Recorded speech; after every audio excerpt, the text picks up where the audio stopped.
Bon, ça y est, on a un site qui tient la route. Maintenant, on n'a plus qu'à mettre les informations dedans de manière dynamique.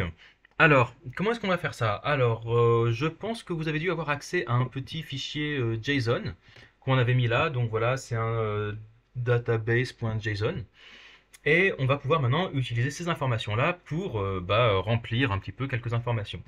Alors, si je regarde un fichier JSON, je vois que donc c'est une array. C'est une array avec plusieurs objets et chaque objet a un ID, un title, un cover, 4-5 images. Ah oui, on aura un carousel à faire au fait, hein. On fera ça un peu. On aura besoin de faire ça. Une description, un host, une picture, un rating, une location, des équipements et des tags. Ok. Eh ben on y va. Alors qu'est-ce qu'on va faire? On va commencer par la page d'accueil. Alors pour commencer, combien d'éléments on a là-dedans? Je ne sais pas du tout. Ce que je vous conseille de faire, faites un CTRL A, CTRL C. Donc en gros pour tout sélectionner, vous allez dans votre console et puis vous mettez tout dans une variable qui s'appelle donc par exemple const mes appartements, flats est égal à, vous collez tout. Ensuite vous regardez flats, enter et vous voyez qu'en fait c'est une array de 20 éléments. Alors 20 c'est pas beaucoup, du coup je pense qu'on n'aura pas trop de problèmes de performance. Bah écoutez, pour moi c'est très bien, on va faire comme ça. Alors on va commencer par la page d'accueil. Alors la page d'accueil, on va dire que le titre il va être hard-codé, on va pas le changer. Par contre ici, voilà, on aura besoin des titres voilà, des différents titres. Alors la question c'est, est-ce que là on met 4 éléments ou bien est-ce qu'on met les 20? Là avec le Figma, il n'y a pas vraiment facile, c'est pas facile de voir. Alors eux ils en ont 6, mais je devine qu'il faut mettre les 20, je sais pas. Ils n'ont pas parlé de pagination, souvent on ne va pas mettre 1000 articles sur une seule page, on n'en met que 10 et ensuite il y a un bouton suivant, mais bon, là il n'est pas question de pagination, donc je pense qu'on va mettre les 20. Alors allons-y. Alors pour commencer, voilà, on a notre fichier JSON ici. Alors, où est-ce qu'on va importer ça? Ah bah, on va commencer par le routeur, et quand je regarde le routeur, alors on va fermer ça, c'est un layout, on s'en fout. Je vois que on va commencer par quand on arrive, on est sur la home page. Donc je pense qu'on pourrait aller directement sur la home page. Je vois que j'ai un banner, une banner et que j'ai un apartment grid. Alors est-ce que j'ai besoin de mettre mes informations sur les appartements ici? Je pense pas, parce que la banner, elle en a pas besoin. Donc je pense qu'on pourrait aller directement dans le apartment grid. Je pense qu'on pourrait aller là. Moi je pense que c'est au niveau ici du apartment grid qu'on pourrait récupérer les informations. Alors allons-y. Comment est-ce qu'on va faire? On va commencer avec un. Alors, on a les informations ici, là, la db.json. Alors, je vais faire les choses petit à petit. Je sais que, alors si aujourd'hui je devais faire ça, moi, pour mon boulot, je ferais pas du tout ça comme ça. Mais là, je vais y aller petit à petit, en vous tenant un petit peu la main, parce que je sais que React, ça peut faire un petit peu peur au début. Donc, je vais faire comme si je ne savais pas utiliser React au début, et comme ça, on va voir les problèmes que j'ai et comment je les résoudrai petit à petit. Alors imaginez qu'on a un fichier JSON. Comment est-ce qu'on fait déjà pour récupérer les informations d'un fichier JSON? Eh bien ça, vous avez une méthode que votre navigateur y connaît pour récupérer des informations. Et cette méthode, vous l'avez déjà utilisée à plusieurs reprises. C'est tout simplement la méthode fetch. Alors on va faire un fetch et on va faire un fetch. Et vous pouvez très bien faire un fetch d'un fichier local. Alors voilà, je crois que c'est on l'a appelé db.json. Alors je sais pas si c'est. Alors on est au bon endroit, on est dans Apartment Grid. Donc peut-être qu'il faudra qu'on remonte d'un niveau. En tout cas, si vous savez pas le chemin, là c'est quelque chose pour moi, on va dire que c'est public. Dans la vie réelle, vous n'aurez jamais utilisé un fichier JSON comme ça, ce sera une requête en base de données. Donc si vous ne savez pas, moi ce que je vous propose de faire, c'est que vous allez déplacer le db.json dans le dossier public. Le dossier public, c'est tout ce qui sera accessible depuis l'extérieur. Voilà. Et donc ensuite, quand vous faites ça, vous n'avez même pas besoin de mettre un point ou un slash, vous mettez juste fetchdb.json. Et on va faire un petit then, console.log, et on va voir ce que ça donne. Et donc maintenant, il faut qu'on aille sur notre apartment grid, donc on est sur notre home page. Alors voilà, on va recharger. Et déjà, on voit que j'ai une response ici. Alors, au cas où vous avez oublié comment on fait une response, une requête, eh ben, à chaque fois, quand vous allez recevoir quand vous recevez, quand vous faites un fetch, fetch va vous renvoyer une promesse. Et donc, cette promesse, il faut que vous mettiez un point ven derrière. Et ce point ven, eh ben, il faut que vous lui donniez une fonction qui va faire quelque chose avec ce qu'elle reçoit du fetch. Là, je lui ai passé la fonction console.log. Et donc là, j'ai juste écrit le nom de la fonction. Il y a des gens, ce qu'ils font, c'est que ils définissent directement la fonction dans le then. Donc par exemple, ils disent l'argument qu'on va récupérer, on va le nommer res, et on va faire une fonction à flèche, et on va le passer à console.log res. C'est exactement la même chose que de juste d'écrire le nom de la fonction, hein. Voilà, et si je fais ça, ça marche encore, et j'ai bien la réponse qui est là. Alors le truc, c'est que notre réponse, en fait, si vous regardez là, il n'y a pas du tout ce qu'on cherche. Le body, c'est un readable stream. Et si vous avez besoin de regarder ça, il faut que vous utilisiez cette méthode ici qui est dessus, qui s'appelle JSON. C'est une fonction. Et elle va transformer votre stream en quelque chose de lisible. Alors, on va lui demander d'appeler res.json. Et je vous rappelle que JSON, c'est une fonction et qu'il faut de l'invoquer. Donc, pour invoquer une fonction, on met des parenthèses. Voilà. Et donc là, on est à nouveau. Donc ce then, il va toujours nous renvoyer une promesse. Et donc, on va lui rajouter encore un then et on va encore lui dire console log. Donc une fois que tu as transformé le reste d'un stream en objet, et bien là, tu me le console log. Et là, si je fais ça, je recharge.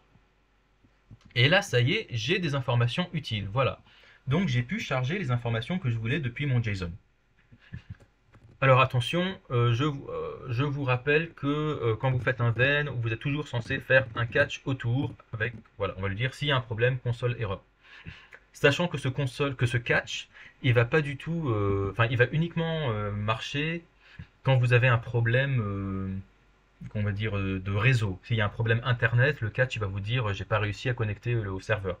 Mais si le serveur vous renvoie un mauvais fichier ou une mauvaise information, le catch il le saura pas, hein.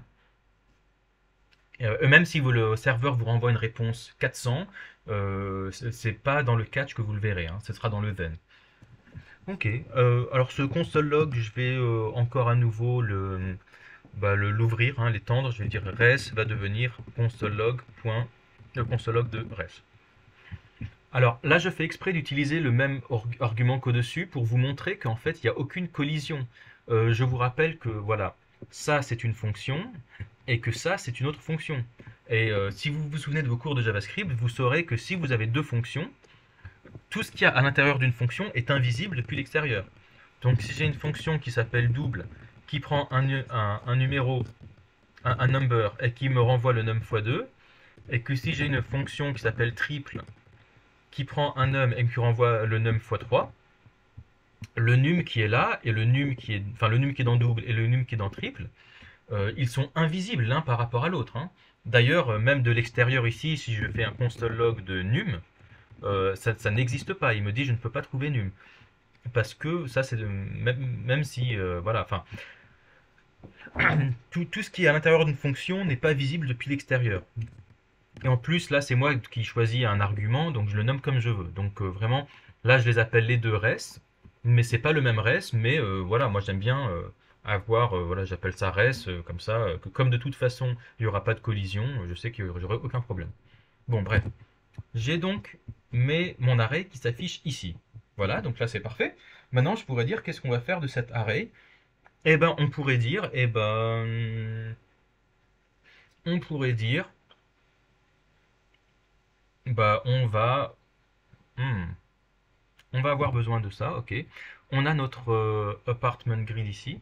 Alors, moi, ce que je vous conseille déjà, pour commencer, c'est que un, en général, on aime bien mettre toute la logique à l'intérieur d'un composant, parce qu'ensuite c'est plus facile quand vous avez besoin de mettre un composant dans un autre, de l'envoyer à gauche, à droite. On aime bien tout mettre à l'intérieur. Donc en fait, moi ce que je vous propose, c'est on va mettre ce fetch à l'intérieur du composant apartment grid. Ça change pas vraiment grand chose, mais c'est comme ça qu'on travaille en général.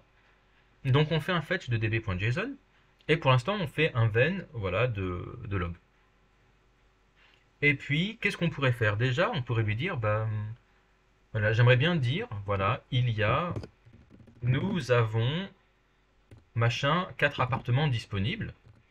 Voilà, donc là, nous avons 4 appartements disponibles. Mais le truc, c'est que je ne sais pas sûr qu'il y en ait 4. Moi, ce que je voudrais déjà, je voudrais juste prendre la longueur. Donc, je pourrais lui dire bah, console.log de res.length, puisque tout array a une propriété length. Et je vois qu'effectivement, j'ai 20 ici. Alors, comment est-ce que je pourrais récupérer ce 20? Eh ben, je vous rappelle que quand vous avez besoin de faire voilà, là, si on veut récupérer ça, ça sera plus facile, je pense, d'utiliser du async await. Alors, on est dans une fonction fetch. Donc là, on a fait du then et du then et du then. Là, vous voyez que là, là, je peux pas mettre rest. Enfin, je peux mettre là ça entre accolades pour ensuite dire 2 plus 2 plus 2. Là, ça va être évalué, ça va devenir 6. Voilà, ça va nous avons 6 appartements disponibles. Mais là, comment est-ce que je fais à la place de ça pour récupérer le rest.len? De toute façon, je vous rappelle que si je mets rest ici, comme je vous l'ai dit, c'est une variable qui n'existe pas à l'extérieur de la fonction. Une manière de faire ça, c'est de dire, eh ben, on pourrait faire. Alors, c'est une mauvaise pratique, mais regardez ce qu'on pourrait faire. On pourrait lui dire, par exemple, let available apartment est égal à nul. Et ensuite, on pourrait lui dire, une fois qu'il reçoit, on va dire a number of available apartments. Voilà, et on pourrait lui dire, bah, number of available apartments est égal à res.length. On pourrait faire ça. Et ensuite, là, on va lui dire, nous avons number of available apartments disponibles. Et alors là, ça va pas marcher, malheureusement. Ouais, ça m'étonne pas que ça ne marche pas, parce que c'est pas vraiment comme ça qu'on travaille en React. En React, c'est quoi le problème qui s'est passé là? Bah, en fait, regardez. Quand je fais comme ça, React, je lui dis juste que j'ai une variable ici, et que après, ma variable, elle a changé de valeur. Le truc, c'est que moi, quand la page, elle se charge, bah, d'abord, il me montre cette phrase, avec, et donc au début, bah, c'est nul. Il me dit nous avons nul appartement disponible, donc il va pas écrire nul, juste il met rien. Et une seconde plus tard, j'ai une requête qui revient de mon disque dur ou du serveur ou quoi que ce soit, enfin une requête qui vient de fetch et qui va changer la valeur de cette variable. Mais React, à aucun moment, on lui a dit qu'il fallait updater la valeur de cette variable dans le DOM. Et donc, c'est pas super. Nous, ce qu'on voudrait faire, c'est d'avoir une valeur qui sera toujours updatée. Et donc pour ça, on va utiliser ce qu'on appelle un state. Alors un state, c'est quoi? Alors si vous voulez que je vous mette, voilà, je vais vous mettre par exemple euh, qu'est-ce qu'on pourrait faire? Ouais, ça, on va effacer tout ça. Voilà, donc ça aussi on va effacer. Je peux vous donner un autre exemple. Par exemple, on va dire seconde écoulée. Je pourrais faire comme ça. Et là, voilà, imaginez que j'ai une variable qui s'appelle let seconds, qui au début sera égale à 0.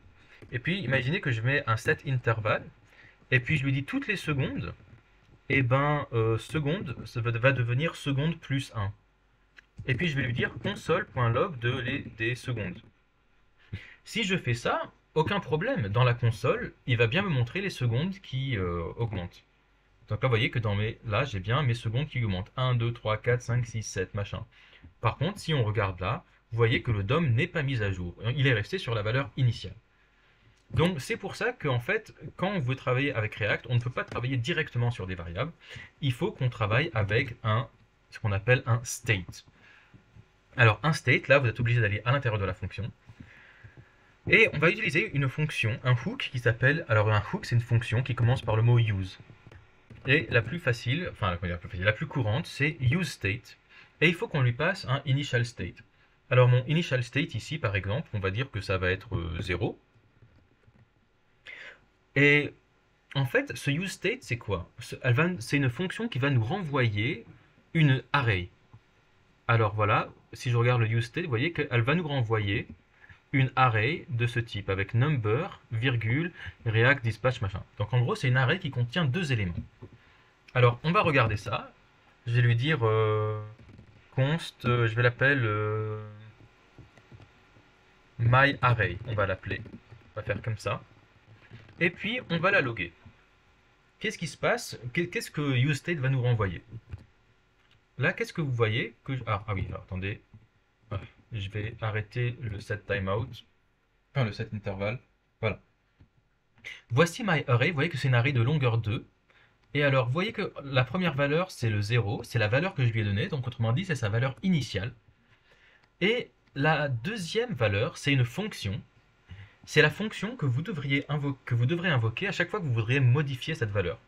Comme je vous ai montré, on ne peut pas modifier cette valeur tout seul. Alors en fait, il faut qu'on utilise une fonction pour la modifier. Et cette fonction, elle va d'une part modifier la valeur et d'autre part updater le DOM pour qu'on puisse bien voir cette nouvelle valeur sur la page. Alors cet array, en fait, si on regarde myArray, donc on a vu que maintenant mon state, alors on pourrait l'appeler count, donc const count, ou on va dire seconde, on va dire hop, seconde qui est égale à de myArray 0. Et puis la fonction qu'on utilise pour modifier seconde, donc à aucun moment j'aurai le droit de dire seconde plus égale machin, je n'ai pas le droit de toucher à seconde. Seconde, il est en lecture seule. Et si je veux utiliser si je veux modifier cette valeur, il faut que j'utilise la deuxième valeur de l'array qui s'appelle 7, donc on va l'appeler 7 secondes.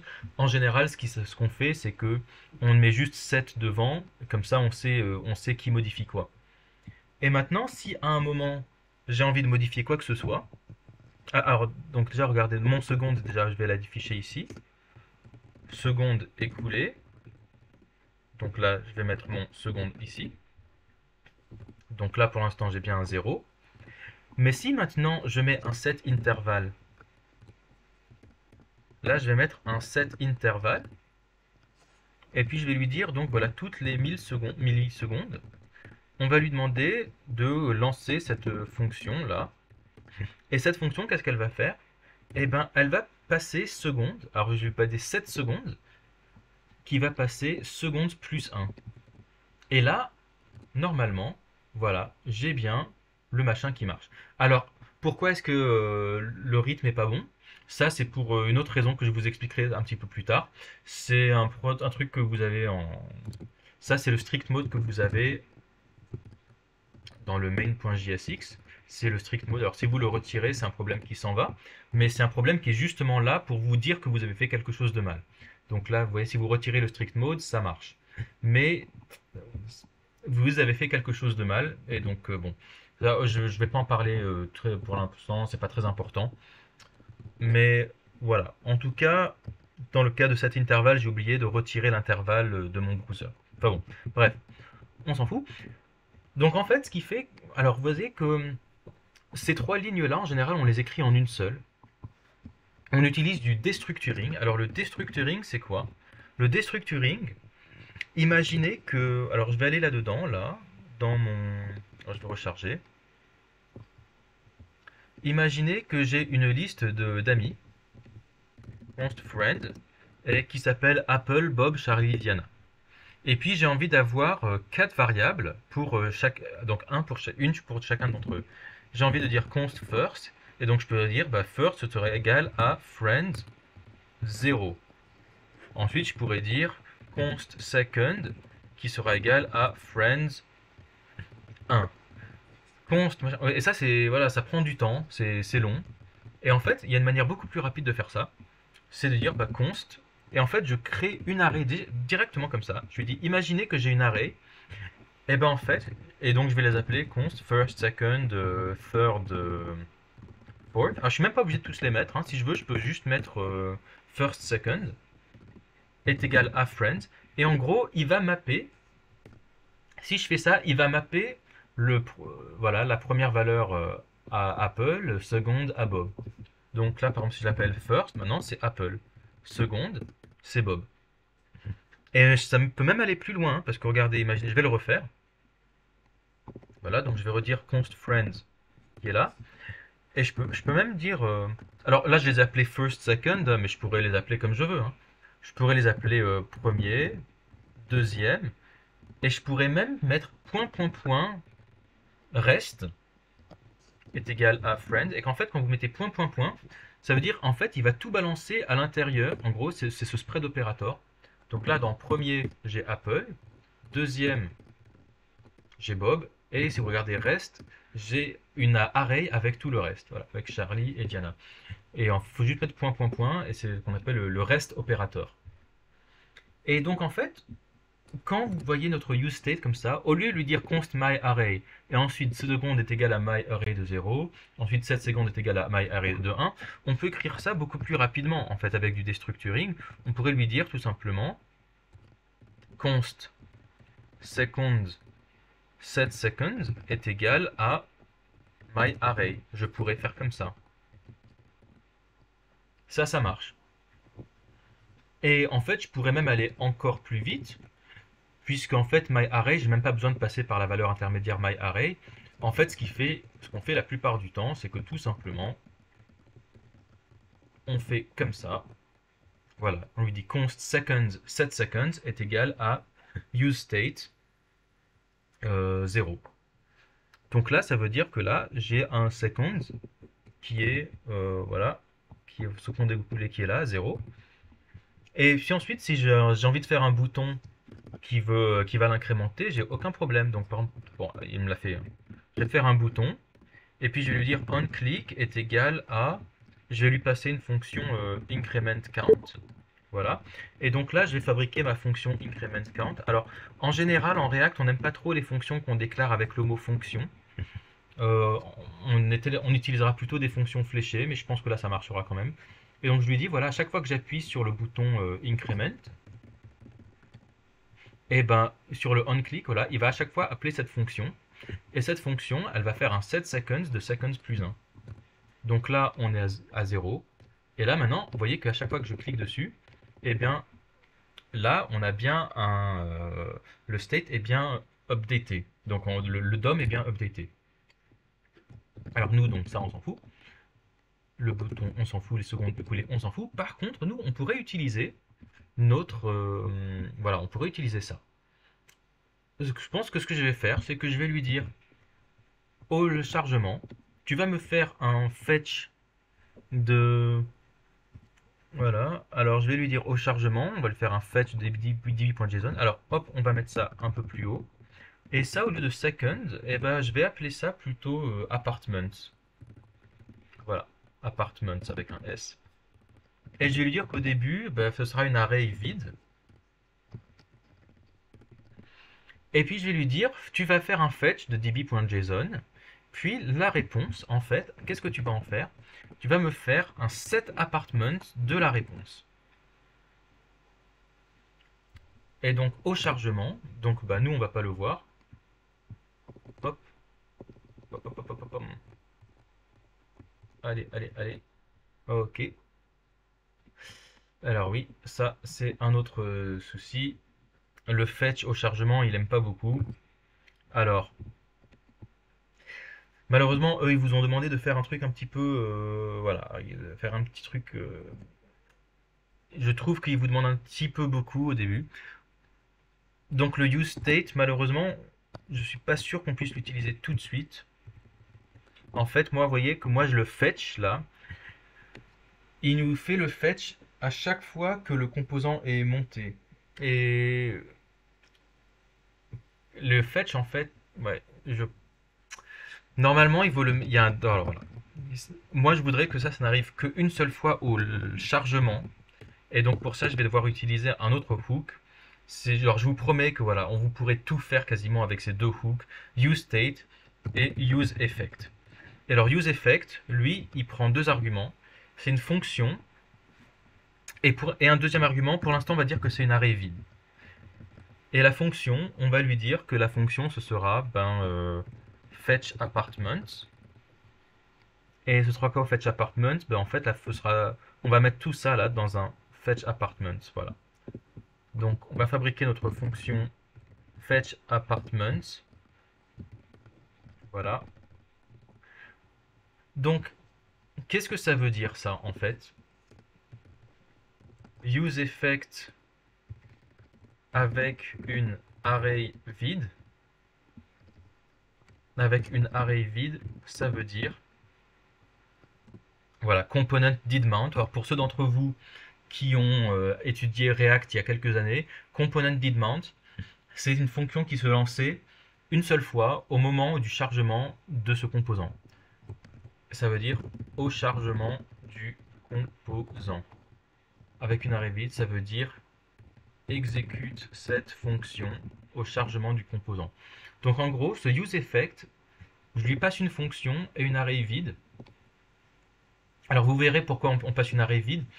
Plus tard, je pourrais lui dire de relancer cette fonction à chaque fois que une de mes valeurs change. Donc si par exemple j'ai une autre valeur comme par exemple température, et donc je peux lui dire regarde la température et à chaque fois que la température change, tu me récupères les appartements. Ou plutôt on va dire je sais pas la localisation de l'utilisateur. Et donc là avec une arrêt vide ça veut dire bah, aucune dépendance, ça veut dire juste une fois quand quand le hmm, quand la page se charge. Ok. Donc là je lui dis quand le composant apartment grid se charge, je veux que tu me lances fetch apartments. Fetch apartments, qu'est-ce qu'il va faire? Il va faire un fetch du DB.json et il va nous faire un set apartments. Normalement, là, ça devrait le faire. Ok, très bien. Ok, j'ai aucun message d'erreur. Alors, undefined is not valid JSON. Ok. Undefined is not valid JSON. Pourquoi est-ce qu'il me dit ça? Bon, c'est pas un problème en tant que tel. Je pense même pas que c'est mon React qui fait un problème. C'est peut-être une de mes extensions qui me dit ça. Content.js, je sais pas ce que c'est que ça. Bon, pour l'instant, c'est pas très grave. Ok, alors qu'est-ce qu'on pourrait faire maintenant? Bah moi ce que je voudrais lui dire c'est bah maintenant qu'on a ça, si vous voulez vérifier que ça a bien marché, on a cette variable apartments et vous pouvez la mettre ici. Et alors par contre si vous voulez juste l'afficher, vu que c'est une array, je pense pas que vous verrez grand chose. Hop, voilà. Voilà, il ne sait pas afficher une array.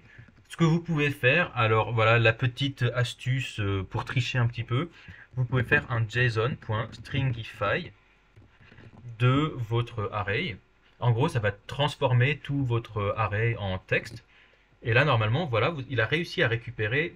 Voilà, vous pouvez bien voir que votre fonction, voilà, elle a bien récupéré tout ça. Donc voilà, vous avez cette grosse ligne de texte. Et ben, on va pouvoir en faire quelque chose maintenant. Et ben, on va lui dire. Et ben, qu'est-ce qu'on pourrait lui dire? Là, on a un tas de apartment cards. Déjà, ce que je pourrais lui dire, bah, je vais lui dire, bah, j'espère que ça va pas trop vite pour vous, mais je vais lui dire, on va mapper sur apartment puisque c'est une array. Et puis, pour chaque appartement, donc en gros, donc un appartement, donc j'ai vu qu'on en avait 20, et ben, on va me retourner juste une div, je sais pas, allez, on va lui dire de me retourner juste une div avec, qu'est-ce qu'on avait dit alors, apartment.title. Je crois que c'était, non, est-ce que c'était title? C'était quoi? Alors attendez, on va regarder notre db.json. Oui, apartment.title, normalement ça devrait le faire. Apartment, ah pardon, apartments.map. Ah non, mais pardon, je suis bête, je ne l'ai pas dit apartments. Si, si, apartments c'est quoi? Si, si, je l'ai défini là-haut, voilà. Apartments.map, et alors pour chaque apartment, tu me retournes. Ok, non, pour moi c'est bon. Ah, je vais peut-être oublier une parenthèse. Ok. Voilà. Et donc là, j'ai réussi à afficher les 20 titres des 20 appartements. Bon, c'est pas mal.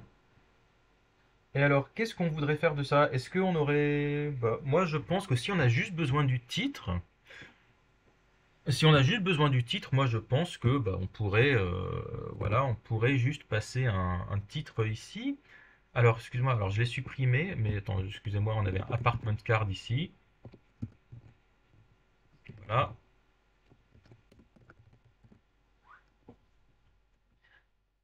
Et donc, bah voilà, pour l'instant, voilà, j'ai une apartment card qui est là. Moi, ce que je voudrais lui dire, c'est que ben, le apartment card, là, vous voyez qu'à l'intérieur, il a titre de la location. Moi, je pense que ce titre de la location, eh ben, on pourrait lui dire bah, que ça, en fait, ce sera dynamique. Alors, qu'est-ce que je vais pouvoir faire pour ça? Et ben voilà ce qu'on va faire. Je vais aller sur Apartment Card ici, et j'ai le droit de lui passer un attribut qu'on appelle une props. Et donc, je peux lui passer comme je veux, je peux l'appeler, allez, on va lui dire title. Title ici, et je vais lui dire que je vais lui passer, on va lui dire, voilà, cozy apartment.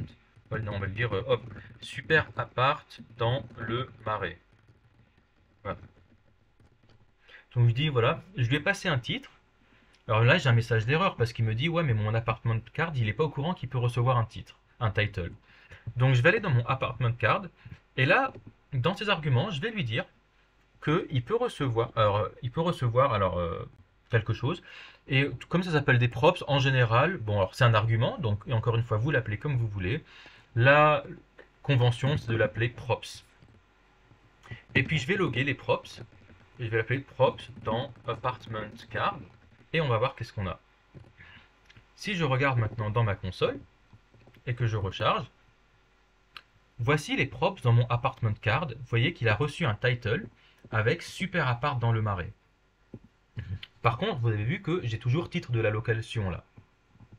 Donc ce qui serait bien, c'est de lui dire, tu vas prendre le props que je t'ai passé et tu vas le mettre à la place du texte là. Alors je vais lui dire, vous voyez que donc dans son props, vous avez vu qu'il a une propriété title. Et donc là, dans titre de la location, je vais lui dire, alors je vais mettre les accolades pour évaluer, et je vais lui dire props.title. Et donc maintenant, si je regarde, hop, voilà, j'ai super appart dans le Marais qui vient de se mettre là. Alors maintenant, ce qui est sympa, c'est que si je prends 3 apartment cards, lui, je l'appellerai cozy apartment, et l'autre, je l'appellerai appart dégueu.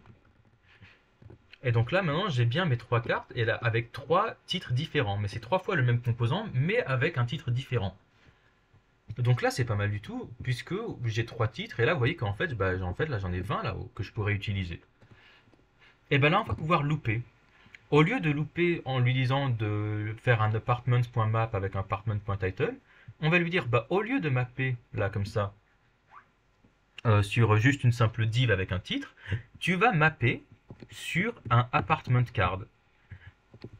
Et donc, sauf que le title, eh ben, pour le title, ce sera, alors on a une array de apartments, et puis quand on map, bah, encore une fois, vous passez un callback, donc en général, on utilise le singulier, hein, donc le singulier de apartment, c'est apartment, mais vous pouvez l'appeler comme vous voulez, hein, vous pouvez l'appeler flat ou apart. Et puis là, on va lui dire, au lieu de super apart, on va mettre des accolades pour évaluer, et on peut lui dire, tu vas me prendre le apartment. Alors attention, le apartment, je vous rappelle que c'est un gros objet, hein, puisque pour chaque apartment, je vous rappelle que voilà, c'est ça un apartment, hein, c'est tout ça. C'est voilà, c'est tout ça un apartment. Donc moi je propose qu'on lui passe apartment.title. Apartment.title. Ça on va enlever. Et normalement, voilà, donc on a nos 20 machins avec appartement cosy. Alors je vais recharger parce que l'image n'est pas top. Voilà. Donc là j'ai appartement cosy, magnifique appartement, proche canal Saint-Martin, studio de charme Butte-Chaumont, nid douillet. Alors je vais ouvrir un petit peu pour qu'on voit un peu mieux. Mais voilà, donc j'ai mes 20 appartements ici. Ah bah tiens, lui s'y met sur le côté. Ok. Voilà, c'est très bien. Maintenant on peut aussi changer l'image. Alors l'image, pareil, on va dire qu'elle est plutôt dynamique. Alors où est-ce qu'elle est notre image? Je vais regarder dans notre apartment card et je vois que... Ah mince, alors où est-ce qu'elle est? Ah, je vois pas l'image ici, je pense que je l'ai mise... Je pense que je l'ai mise dans le CSS. Alors là, c'est un petit peu plus chiant. Papapapapapalam. Et oui, en fait, je l'ai mis en background image sur mon apartment. Bon, écoutez, je vais retirer le background image là, parce que c'est pas facile de passer une prop à du CSS. À quoi que... Ouais, non, c'est compliqué. Je vais retirer le background image là. Et on va dire que on va retourner sur le apartment card. Et puis donc on a une link to flat avec une image. Euh, alors ouais, alors c'est con. Alors ça, j'aime pas faire du CSS en même temps que je fais de la logique. Bon, écoutez, on va mettre une image là, hein. Hop, image. source, machin. Bon, du coup, bon, c'est un peu une sale gueule, mais bah, bon, écoutez, div class apartment, apartment subtitle. Attendez, on va faire comme ça. Si je mets l'image à l'intérieur, est-ce que c'est un peu mieux? Euh, ouais, bon, on changera ça un petit peu. Voilà, on changera ça un petit peu plus tard. Moi, ce que je vois, c'est que vous voyez, donc là, dans le console log, là, donc dans les props, on lui a passé, donc si je regarde les props, on leur a passé uniquement un title. Voilà. Donc là, on a 20 instanciations de notre composant, avec à chaque fois un titre différent. Ben, au lieu de lui passer un titre seulement, je pourrais aussi lui passer une image.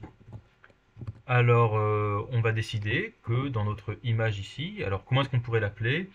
Bon, allez, moi je vous propose de l'appeler image URL, et puis on va lui passer quelque chose.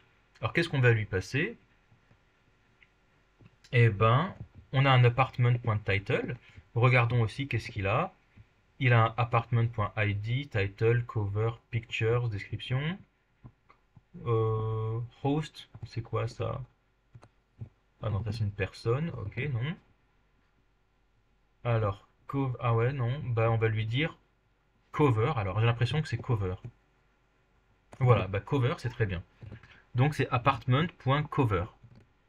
Et bah, dans le image URL, on va lui passer un apartment.cover. Et maintenant, si je regarde mes console logs, je vois que chacun de mes composants a reçu un title et un image URL avec l'URL en question. Et maintenant, il n'y a plus qu'à utiliser cette image URL. Alors, on va aller dans notre apartment card et dans notre image source. Et bien, au lieu de mettre voilà, ce machin-là hardcodé, on va juste mettre props.imageURL. Et là, voilà, ils ont tous une image différente. Alors, malheureusement, j'aurais dû régler le problème du CSS un peu plus tôt. Mais là, on a tous des images différentes. Bon, alors si vous me donnez, alors donnez-moi 5 minutes, on va essayer de régler ça, parce que cette image-là, elle est vraiment dégueulasse. Alors, on va aller vite fait dans notre apartment.css, et alors on va rechercher l'image qui est là-dedans. Qu'est-ce qu'on pourrait lui dire, l'image? Hop, je réfléchis pas. Oh, bah voilà. Oh, c'est super beau ça. Alors, qu'est-ce qu'il m'a dit? Width 100%, height 100%, objective cover, border radius 1 REM avec un box shadow. Ok, c'est parfait. Et moi, je pense que aussi, on pourrait faire en sorte que là, ce lien, il est un petit peu dégueulasse. Euh, alors, attendez. Ouais, les liens là, ils sont un peu dégueulasses. C'est quoi? Donc lui, c'est un div class apartment subtitle. Apartment cozy. Donc lui, il me l'a mis en blanc. Ok, qu'est-ce qu'on était censé faire? On était censé... Ouais, il me l'a... mais je sais pas quelle couleur c'est censé être, vu que... Bon, ok. Est-ce que ça, je pourrais mettre ça... vous savez quoi? Ce que j'aimerais bien faire, je vais le mettre en position, voilà, en absolu. Pardon, ouais, je vais le mettre en position absolue pour le mettre au-dessus de l'image. Donc je vais prendre mon appartement là, je vais le mettre en... Alors je vous rappelle que quand vous mettez lui quelque chose en position absolue, il va complètement sortir du DOM et il va se mettre au-dessus de votre page. Et donc il va se positionner par rapport à son parent, son premier parent relatif. Donc quand vous prenez un élément là, que vous le mettez en position absolue, vous voyez qu'il va disparaître, enfin il va aller chercher le premier élément en position relative. Ah, alors son appartement. Ah, c'est marrant. Pourquoi est-ce qu'il est déjà. Est-ce que j'en avais un en position relative? Non. Lui, il est en position relative? Non. Ah, c'est marrant.